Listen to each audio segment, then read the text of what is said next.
welcome to the Happy Rant podcast. I am Ted Cluck, joined as always in studio by my good friends, my partners in radio, my partners in publishing, and all that entails, all the fun that entails right now. Barnabas Piper and Ronald J. Martin. Boys, it is early in the morning. We have just come together and had the world's shortest production meeting about our content for today, which I'm excited about. And I gather you guys are too. But Pipe, before we get into the meat of today's show, why don't you tell us about the business aspect of this operation, which is huge and successful, much like our book sales in the past for all three of us. Kyle, if you're listening, it's been a wild, lucrative ride for us, boys, and it's only getting more lucrative. So, Pipe, tell our listeners about our sponsor for today. Our sponsors for today are our partner, Redbud City Coffee Roasters. So we have enjoyed being coffee moguls for some time now, and the partnership with Redbud is a thriving one. If you go to redbudcoffee.com, you can see they have a rotating list of roasts from they're all single origin. They're from all over the world. I just ordered, I think, the Costa Rican and the Brazilian roasts a couple days ago. They should be arriving anytime. So yeah, go check them out. They're just a great family-run business. I think they're out of like Central Illinois. So just true salt of the earth people. And then use the code Happy Rant at checkout to get a 10% discount. You can order whole bean or ground. You can order them in standard like 12-ounce bags or really big 36 and 48-ounce ones if you're a bit of a coffee fiend. I've done that in the past. I kind of like having the extra coffee on hand. So again, go to redbudcoffee.com, use the code HappyRant at checkout, get 10% off. They also have offices in New York and LA, though. I mean, to be fair, because like us, they're also super successful. Kyle, if you're listening, that's all. Yes, and salt of the earth doesn't just mean heartland. No, right. Salt of the earth means successful regardless of where you are. Yes. And trustworthy. I don't know what salt of the earth means, but I associate it with trustworthy and hardworking. They are both. I do. Yeah. How much of your self-esteem, you guys, do you derive from being coffee moguls still? For me, it's significant.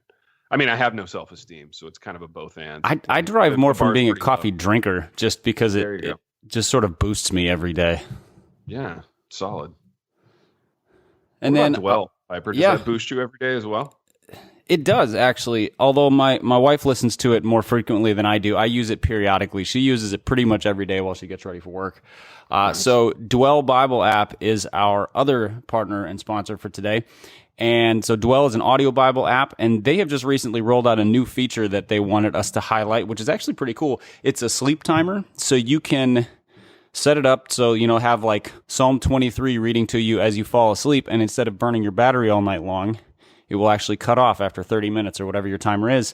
Along with that, they have listening plans, they have playlists, they have a whole variety of different ways that you can set up a listening experience to kind of maximize your engagement with Scripture through Dwell.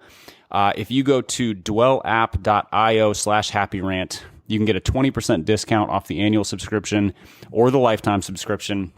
It comes out to less than $2 a month, so very affordable, very worthwhile, and a great way to get Scripture into those parts of your life where otherwise you might not be able to sit and read and focus, but commuting, chores, exercising, falling asleep with this great new sleep timer feature, etc. So again, go to dwellapp.io/happyrant and check that out.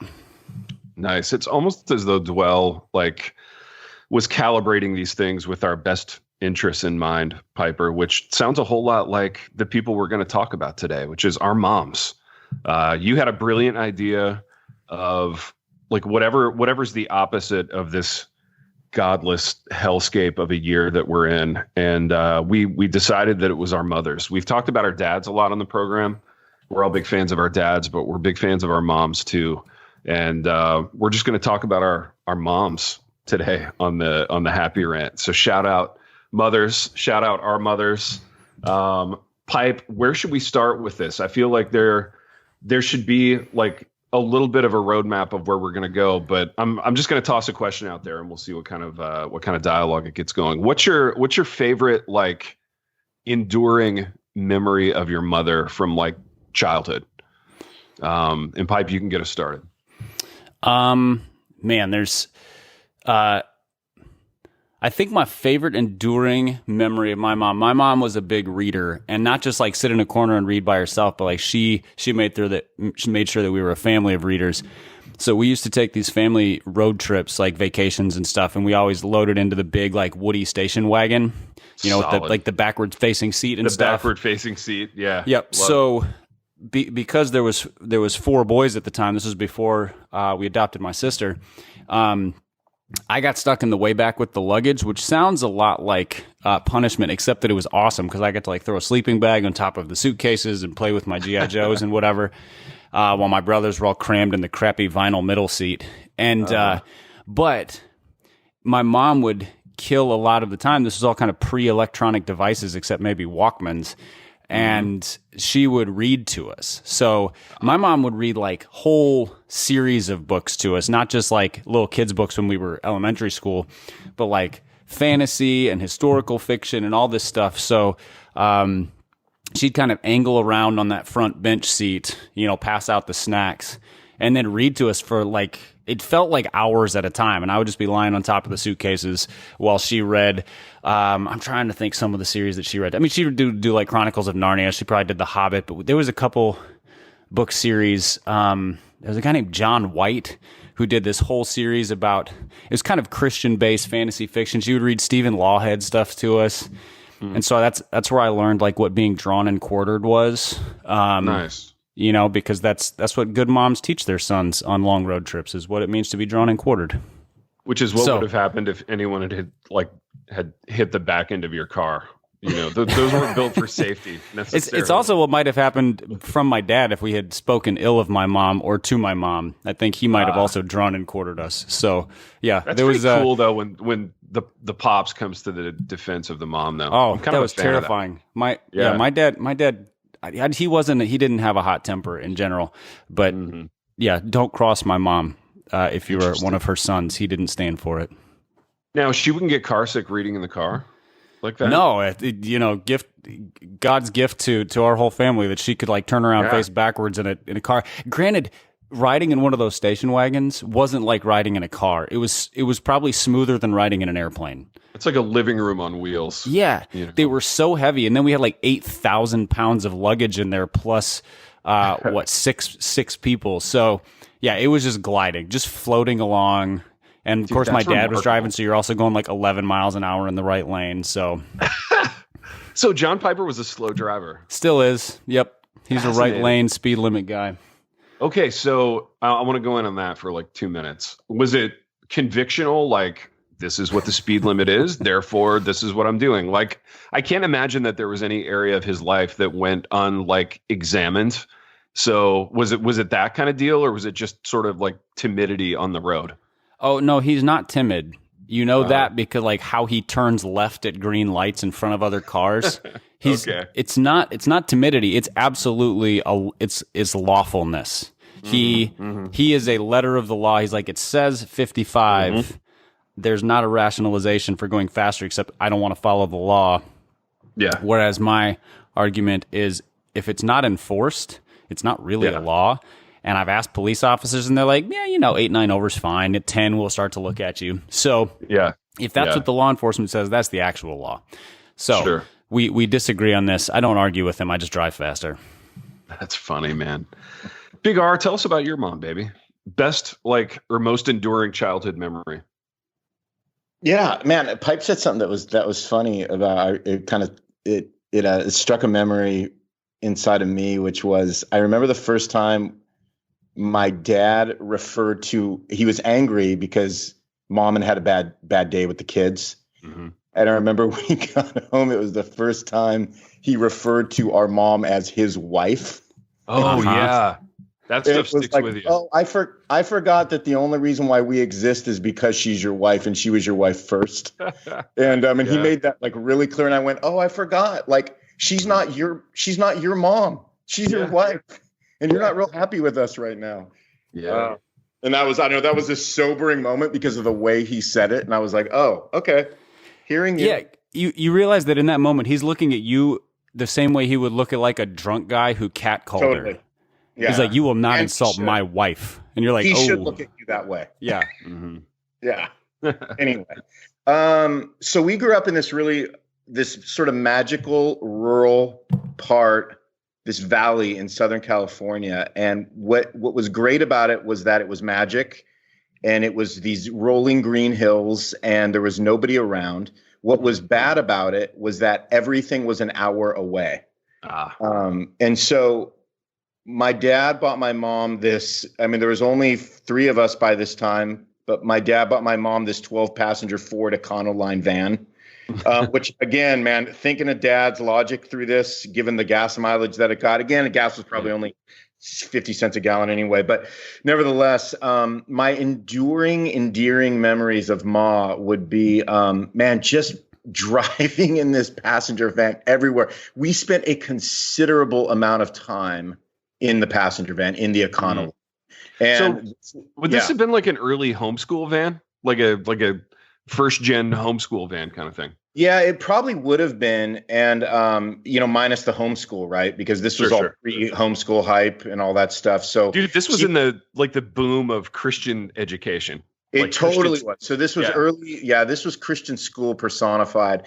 But our Christian school at the time, we drove like an hour and 15 minutes each way to get to school. Like every wow, dude, that is a big time commute. You guys put brutal. It was thousands of dollars of gas through that Econoline. That's amazing. That was just my school. And then after that, my mom would have to drive 20 minutes in the other direction to drop like my little brother and sister off. So it was like, so they went to a different Christian school than you did. They went to different ones because my school was only, it's 8 through 12 or whatever. I thought maybe they needed like a more dispensational upbringing, and you were like, well, exactly. we're gonna put him in like the slightly more charismatic or something like that. They were equal opportunity, man. So don't worry about that.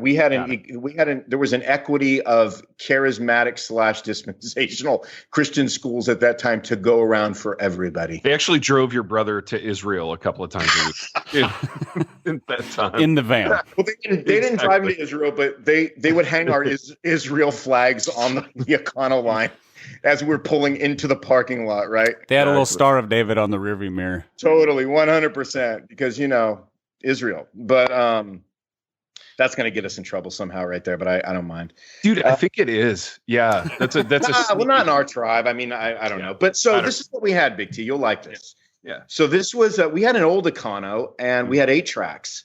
So, the memories were literally driving with Ma and the siblings, just popping in Keith Green and Larry Norman and Daniel Amos 8 tracks, and us literally just listening to. It's not like we had a wealth of these things, by the way. It's not like we had a collection of like 208 tracks. We had like 11, and we would just literally just cycle through, just wear them out. Things. Well, nobody had more than 11 because where are you going to put 208 tracks? You need like a storage facility for 208 tracks. They had 5 people in a 12 passenger van. They could have had a whole library. Could have fit more in. That's true. There was always like this idea, hey, can we stop at the Christian bookstore and actually buy a new one? It was like a dream, and every once in a while we'd get something and we would just wear those things out. We would sing together. We knew every word. And I can't get those hours back, all that time in the Econo. But they were actually good. They were good hours. They were good memories for us with Mom. She just hauled us everywhere. So, dude, think about like hauling us to school, going home. Oh, piano lessons, back to piano lessons. That's all we did, man. We were just in this car driving away from magical home. Your dad would have literally been a millionaire were it not for like all the gas you guys bought. 100. Yeah, not even debatable. Can we pause and just consider the sheer amount of like sacrifice that a mom makes? What are we talking, like 3 hours of driving a day to get kids to and from school? I mean, that's horrendous. It is horrendous. It's not like fun driving either. It's not relaxing, Yeah, because like kids in your car. It's the kind of thing where if she goes back home afterwards, she's got like a 4-hour window to get maybe a little bit of stuff done and then turn around and do it all over again. Like that was the whole deal. She didn't even have that long of a window after all was said and done. And it was like, so she spent, I don't know how many years of her life with the shortest, and she was classic housewife mom, right? And so, I mean, that window, that was like gold every day for her. I mean, that was literally freedom. That was like, finally, I have a life. That was, I got to cram everything into 3 hours, to get everything done. I mean, it was, it was everything for her. It was crazy. Yeah, like I think about the way that I get frustrated. So if my kids get invited to like a birthday party and they're like, it's from 5 to 8 p.m. I'm like, all right, so I'm going to drop them off at 5. What am I going to do for 3 hours before I go back and pick them up? It's like that, except with hugely extended commutes on either side and probably responsibilities in the middle, as opposed to how do I kill time?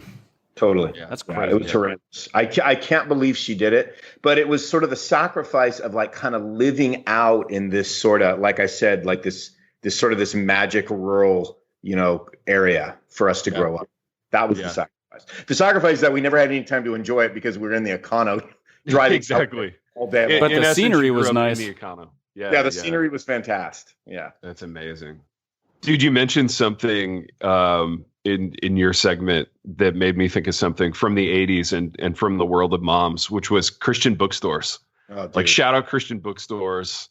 That was a big part of like, whatever the pattern of my mom's life was. So she would occasionally sing like solos at church, which was the 80s-est thing, right? Like, you never have a soloist at church anymore. Yeah, like the big poofball microphone and stuff. Yeah, dude, like the whole thing, the big like backing special track, music, big T, special music. Yep. Yeah, so like my mom, part of her life was to drive to the Christian bookstore. Like, she was looking through the like Sandy Patty backing tracks. Oh, the tracks. Dude, the tracks, so that she could sing tracks. Oh yeah, so she could sing a solo at church, and I remember just killing untold amounts of time in Christian bookstores, like waiting for her to do that. But I would like, I don't know, go to that little, how they had that little room where you could throw like a Petra record on and a set of headphones and listen to it or whatever. So I would while away the hours doing that while she looked for her backing track. She was that isolated time with Petra. It was so forming for you. Very formative, that isolated time with Petra. Absolutely. But my mom she was a great singer. She had a really beautiful singing voice. And the whole like Christian bookstore stop was there are so many things that were like native to us in the 80s, especially growing up evangelical, that like our kids will never experience. And that's one of them, just because like special music is gone from churches. But when I think of like enduring memories of my mom, weirdly, so my dad was a pilot. My dad was he was an athlete and a coach, and but a little bit later in my childhood, he became a pilot. So, he wasn't there necessarily for like every practice. And my mom would actually like wrap my ankles before practice. And she was the least athletic, least invested in sports person imaginable, except that she like loved me and learned how to do it and wanted my ankles to be healthy. And like when I had blisters, she would tape those up. And so I just remember like propping my foot up on some ottoman while my mom, who had no interest in sports, would wrap my ankles. So that's a good one.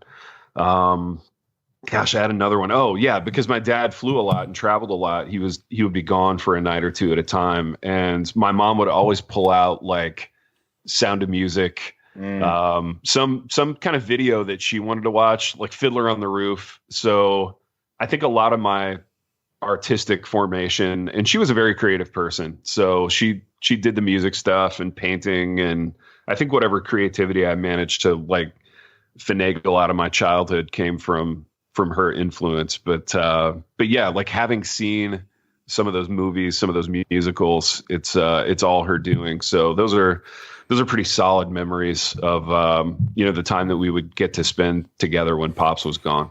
T, it's probably why you're a big Downton Abs fan. You know what I mean? She kind of, I think it is. Yeah, she was big into that. Like music and Fiddler on the Roof. The next obvious, marker is going to be Diabs. Totally. And she was a reader. She liked all those like British stories, and she had a real taste for that kind of thing. So your story, man, it kind of makes me think that maybe we should give our listeners like just a moment of silence over the lack of special music. Dude, special music. I know, totally a thing of the 80s. What if and we should do the moment of silence, but totally a thing in the 80s, and also the church I was at 10 years ago who still was keeping that tradition going. Dude, I've been in that church, and it was very 80s. Like, everything about it, a lot of ficus trees. Yeah, I totally forgot you were in that church. Yeah, dude, I walked around in that church, and it's exceedingly 80s in great ways. But what color was the carpet in that church? Taupe. It was wood, actually. Also, the walls were taupe, and the trees were taupe. But the wood was like that like yellowy wood, right? Well, it was bamboo pipe, believe it or not. It was like really expensive wood, but it still looked 80s somehow. What was this, like a church in Bali or something? It was, yeah. My mom would take me to the Econo line every day to Bali to go to church. That's right. They had the best Christian those vans were really underrated. Dude, they really are, man. And they love Israel. Moving on. Dude, what if now you're a man of the cloth, Piper's in the church business now. I'm not. So I have no power over this. But what if we like brought back special music? What if we made a concerted effort over the next year to like get a lady in a dress with some poofy hair up on the stage singing to like a tape? You know, can we do that? I actually think that's so miserable. It's cool now. Yes, like, dude. But then like I know it's like, so like my worship guy, like sometimes he'll have, I mean, wait for it, boys. Don't be offended. Sometimes he'll have a woman kind of start one of our songs. I know you're probably gonna have to kick me off the pod now. But, sorry, Dougie Wilson. Our apologies. He's getting all PhD on this thing again, man. He's got to get in his couple of digs about way to be ecumenical, Ron. Good job. Well, I was Gloria Steinem, everybody. I know how hardcore you guys are about that. I know how CBMW you guys are about these things. But anyway, but it's funny because like it's like even that, it's like, oh no, did we go too far? Like was it too much like special music that she sang the first like 4 words? Like that's as special music as we get now, is like somebody on the team singing the first line accidentally by herself before everybody picks up with her. So who decided that special music was like a terrible thing? Like, do you guys remember like who struck the death blow to special music? I think it was all the people in the world who knew it was terrible. Oh. Well, I think it probably coincided with like the rise of like big worship music, so like the wow worship and stuff, where people were like, "Oh, we can do music that like sounds melodically not awful." And you can put like 25 male models on stage and make it loud and and that's not to speak highly of a lot of that worship music, because a lot of it was sort of vapid garbage, but at least it was like well produced, as opposed to like a couple warbling voices over a track of like dishpan drums and electric piano. I think too it's just this whole movement of, man, we're not here to perform, we're here to do congregational worship. Everybody sings. We don't want to platform anybody. We don't want to platform except our pastor, Except for the pastor for 45 minutes every Sunday. But other than that, nobody gets special treatment. For 45 minutes every Sunday and 80 hours a week on Twitter. Other than that, no platforming. No, zero. None. I have a question for you guys about moms, and this one might be this is a potentially touchy subject, but we're going to go for it anyway. How did your mom keep order in the house? Realized, Ted, you were an only child, so order was very different for you than those of us with a full house. / discipline when you needed it. What was the sort of disciplinary order keeping style? Yeah. There was a lot of order in my house. My house was quiet. Like, I loved being an only child. I was such a huge fan of that, such that it's actually been hard to have multiple kids, because especially when they were young, I was like, where's the quiet? Like, where's my hour and a half to reflect every afternoon? So I missed that. She was a tough disciplinarian though. Like, and my mom is the softest hearted, kindest, sweetest person. And usually people like that can get run over, that's the risk that they can run, or they can be so loving and so accommodating that they're afraid to like put their foot down. But, my mom was tough with the discipline. And one of the memories that I have, which would be like, this would cause like CPS calls in 2020. Like, she would wash my mouth out with soap. Dude. Like Yeah, if I would swear. What did you say that, like, do you remember any specifics? Like, have you seen the movie A Christmas Story? Yeah, dude. You know, where he says fudge, except it's not fudge, and then gets the bar of soap. What did you say? I got it for that one, definitely, but also she could hear you now. Exactly. This one I'll never forget.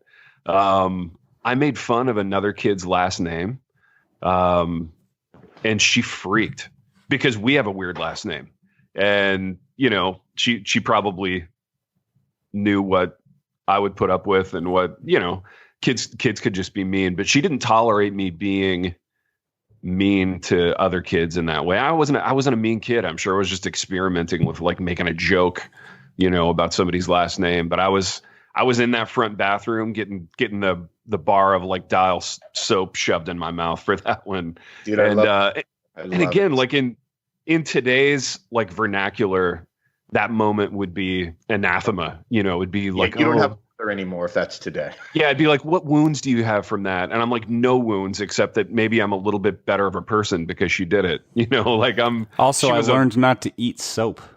Yeah, she was 1,000,000,000% in the right. I was in the wrong, and it was effective because I remember it.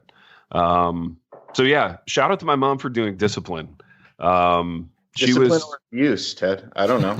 Nah, dude, discipline. And I think that was another thing of the 80s. Like you could discipline your kid without it being a 75-page white paper or a discussion or, it was just sort of accepted that parents would discipline their kids. And now it's like, I don't know, kids come to our house and it's just like they're doing parkour on the furniture and nobody's saying anything.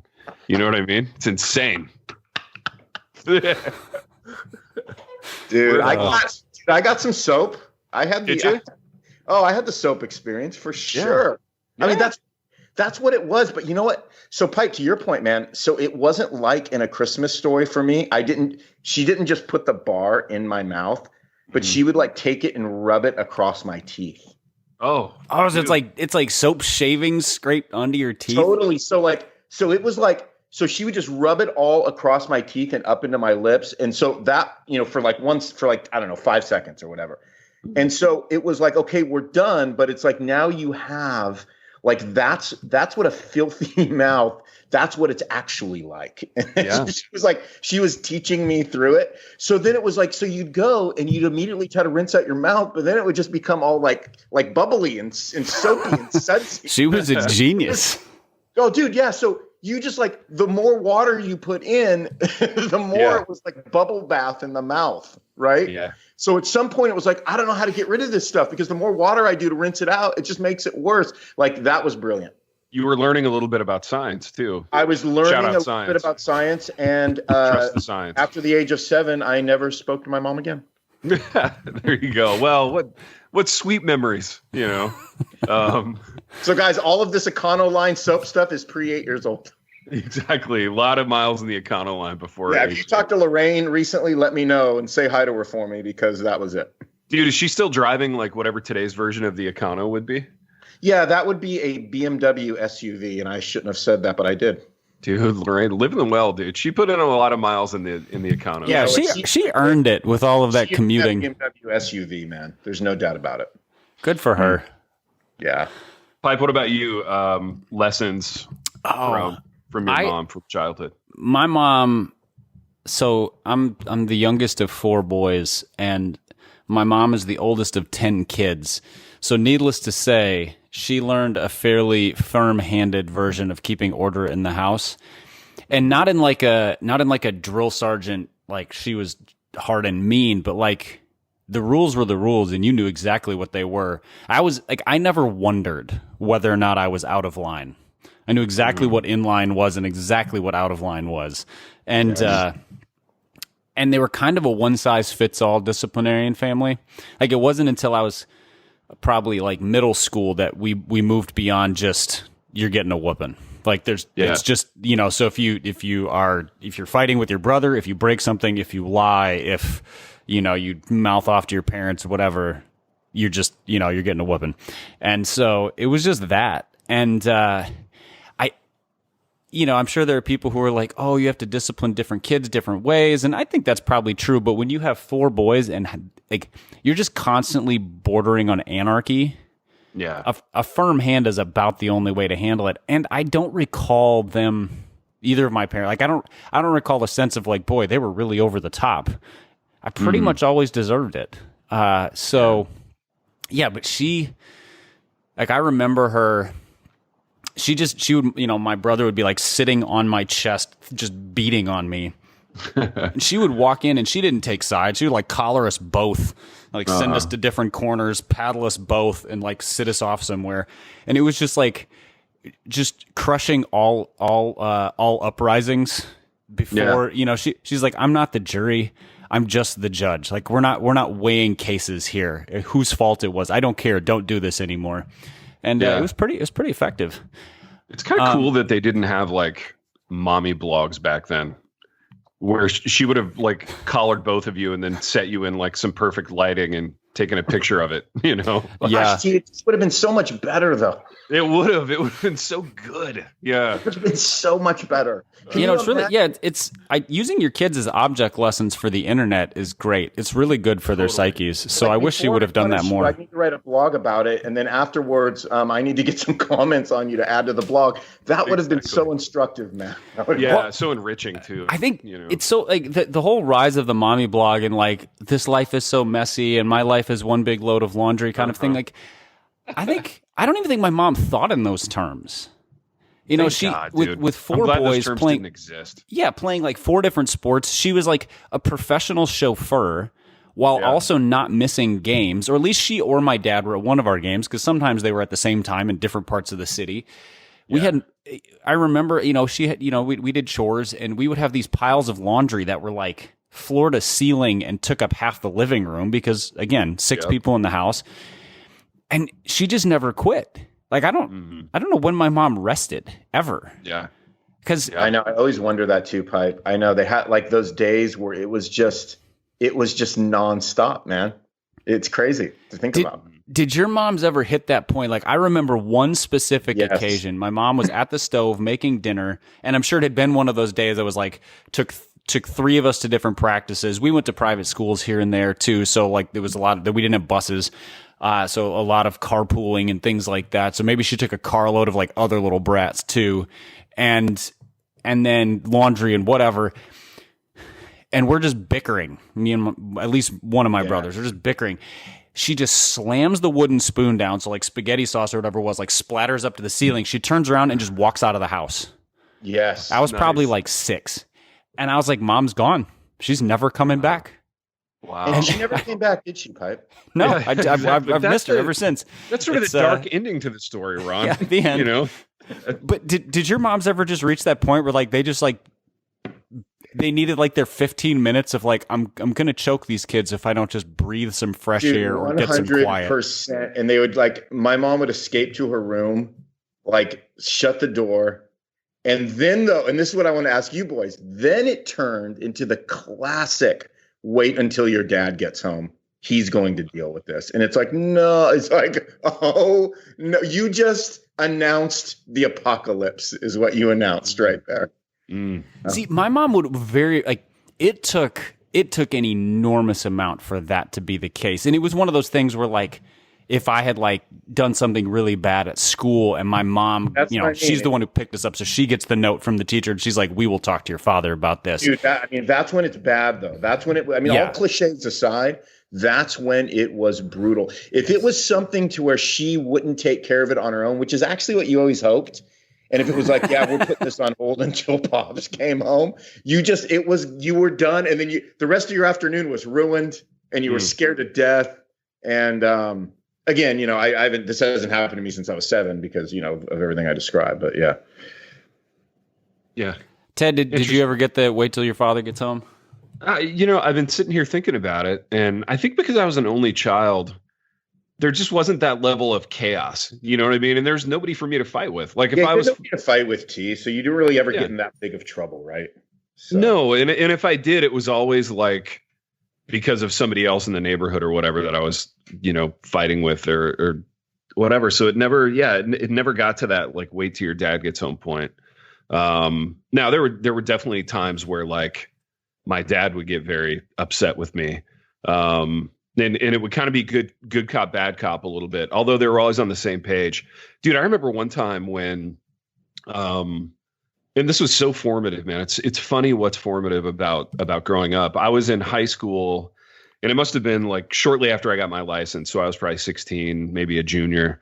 And I'd gone bowling with some friends, and I was supposed to be home at 11.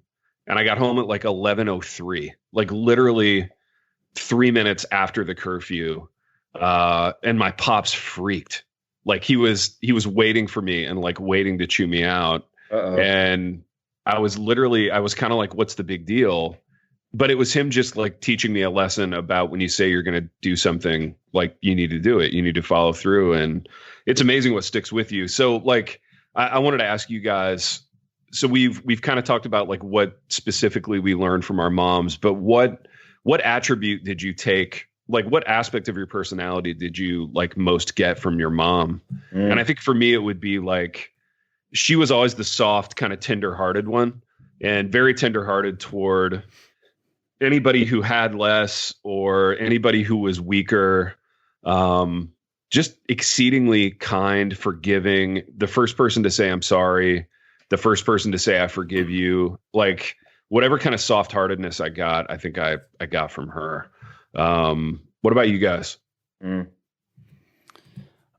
mom, there's a couple. I mean, I mentioned all the reading and everything earlier. So in terms of like habits and that kind of thing, just the real enjoyment of a really good story and imagination and creativity, those kinds of things. My mom was always crafting. Like she would read to us while knitting or crocheting or whatever. Like she just did those things for fun. You know, it wasn't, she shout out crafting. That was a big 80s thing too. Yeah. Yeah. And like, she still does that. Like she'll just like set up a book, or I guess now she reads a lot of electronically. So sets up her iPad and just sits there and crochets or knits. And so like all of us kids have like blankets that she's made us and things like that. So that whole side, just the creativity, imagination side. But I think in terms of personality traits, like my mom is just unflappable. You know, so like that instance where she walked out of the house it stands out because it just didn't happen. Like she didn't lose her mind, even though I'm sure we gave her many reasons to. And you know, we've put her through some hell over the years, all of us kids in some way, shape, or form, and she's just steady as the day is long. And I think, you know, being married to my dad for 50, 2-3 years now,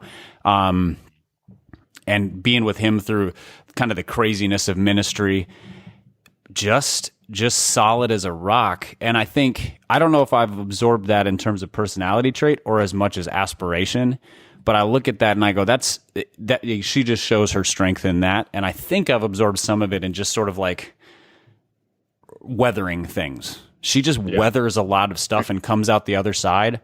I'm sure she bears the marks of it, but for the most part, she doesn't like crumble under the pressure of things. Yeah. Yeah. That's awesome. Dude, I feel like I spent half my childhood waiting in a Joann Fabrics. You know what I mean? Like my mom's getting all her crafting stuff. I'm looking at like the fake fur, which was the only cool thing to look at in Joann Fabrics. Hours. Yes, being dragged to Joann or Michael's. Yeah. Oh, yeah. Oh, the worst. Shopping with my mom. Jerry Seinfeld has this bit about how as a child, boredom is heavy. So as you wait with your parents, like you just can't stand up anymore because it's so heavy. And I just remember, being in craft stores with my mom and just feeling like I'm going to melt into the floor. Dude, how many like collective thousands of dollars did our moms spend on like crafting stuff growing up? We'd probably all be millionaires. Oh, yeah. I want to know.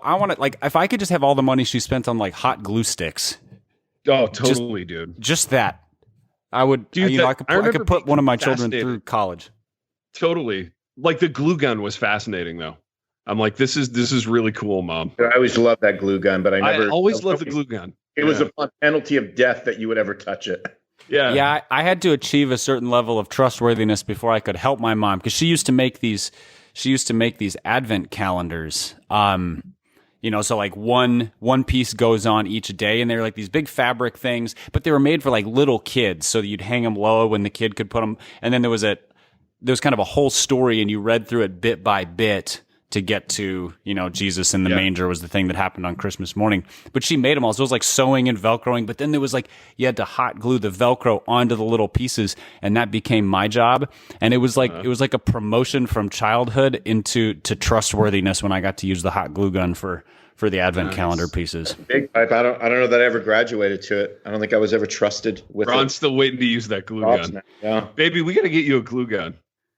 I mean, I would love a glue gun, boys. Hey, how about this? Listen, if you can find it in your hearts for a Christmas gift this year or something, but not this year, baby. Listen, in 6 years when we're able to do live shows again, going to present me with a personalized glue gun. We're going to present you with a monogrammed glue guns, dude. That would be big. I'm going to put it in like a gold case with like velvet with a little cutout of a glue gun in it. That can be a custom case. Just kind of giving you some ideas there, but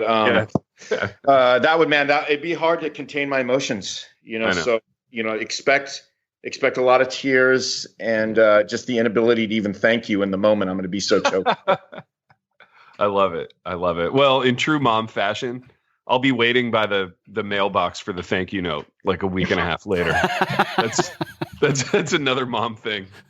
Like, hey, in true mom fashion, you won't have to, because by the time you get home, it will already be there. Yeah, okay. Exactly. Like, are you guys having issues with the mail? Because like I haven't seen a thank you note yet. So that is one thing I learned from my mom that I'm so grateful for, is she just never made a big deal out of stuff like that. She made me write thank you notes, if grandma sends me birthday money or whatever.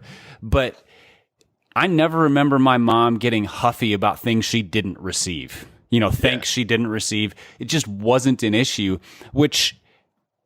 so like it never crosses my mind to expect a thank you from anybody for anything. And I think it's kind of great because you just go through life being a lot less offended. That's helpful because no one says it anymore for any reason. So unless you're a Chick-fil-A, then you say it as often as you can just to see if you can get them to say my pleasure. It's like a game. Nice. Ronnie, what did you, what, I don't think you answered the character trait quality from your mom. Yeah, I think she had kind of this unwavering, just sense of sacrifice. I think, I think we kind of touched on it, but it was this ability to just sort of exist and be, in the mundaneness of life with all of us kids, and to just be steady. And it's remarkable when you look back on it. Right. And, I don't remember her. I mean, I'm sure she had really bad days, and I know she did, but that ability to just do all of these things that don't get her any props, and, nobody's telling her how great she is. Again, it was before our culture where you have the ability to post something and everybody tells you how, faithful and how devoted you are. But there was none of that back then. And she was just super devoted, like 100% devoted to us and to Dad. And just, all of the stuff, all the driving. I'm underplaying the amount of driving we did, seriously, because it was extreme. It was unbelievable. And she just did it. And with very little appreciation, for sure, because we were kids, so we didn't realize it at the time. So just that ability to do things that aren't fun, aren't enjoyable, that you don't get a lot of appreciation for, but you do it because it's the right thing to do and it's your calling, Yeah, man, well said. That's it really does make me nostalgic for that time. They weren't performing, Exactly. They weren't. Well said. Yeah. Yeah, they weren't putting on for anybody. It was just daily devotion, daily grinds. Interesting stuff, man. This has been a good ad, boys. This has been I think restorative for me, in that it had gotten hard to do radio lately, and all we needed was to talk about our moms. So a little bit of brightness in the midst of what has been an abject disaster of a news cycle /year /whatever. Totally. We need his mom. That's it, man. Mom, the Econoline, the 8-tracks, trips to Joann Fabrics. That's the prescription for our broken world right now. That and the gospel, obviously. I think that's our prescription for it. That's totally what we're gonna write, boys. Dude, the book we're gonna write and never get a deal for. We can write that one in 2026 after we pull together just a few things. That no doubt it will be a bestseller. Boys, we've done what we always do in this program, in that we've wandered to and fro throughout this topic. And until next time. The Happy Rant is brought to you by Resonate Recordings.